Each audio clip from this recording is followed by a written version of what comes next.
out here to get something special for breakfast this morning, and I wanted to take a quick look at my radishes. Look at, doing pretty good. It's May 2nd, and we're way ahead of the time frame for planting radishes. Normally I plant seeds now, late April, early May. But these got a pretty good start. Planted them early, and I was protecting them with those translucent roof panels. More radishes there. I can't wait. A couple more weeks. When I come out here to get these, I'm going to harvest some ramps for eating. You can see there's a lineup of ramps in here that are doing very well. They've been here for, I don't know, 3 years, 4 years maybe. And they're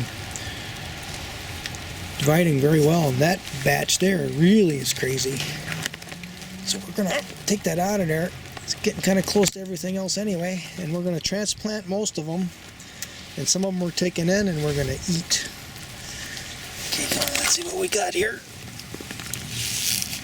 Come on out of there. Ooh, oh yeah, look at there, lots of them. They're not the biggest.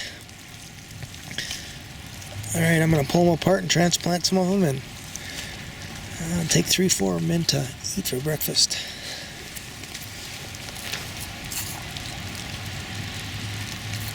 Transplanted some of them.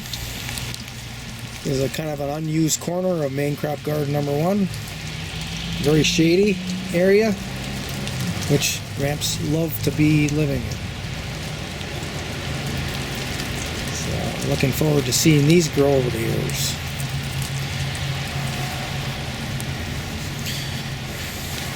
And I also harvested some garlic. That's a nice batch of garlic. Normally I clean them outside here, but I'm going to bring them in the house since it's raining. I'll wash them off in a bowl so that I can bring the dirt back out, or the soil. Look at this azaro tree, got ate up right here. It's left plenty on this side. This has been a very productive little tree. I had a tube around it. You can see the outline of the tube in the soil. But something must have got inside of there and just chewed and chewed and chewed at it. There's nothing healthy for it to eat. The wood itself, so I don't know, must have been maybe a little baby or something got in there. Didn't know any better.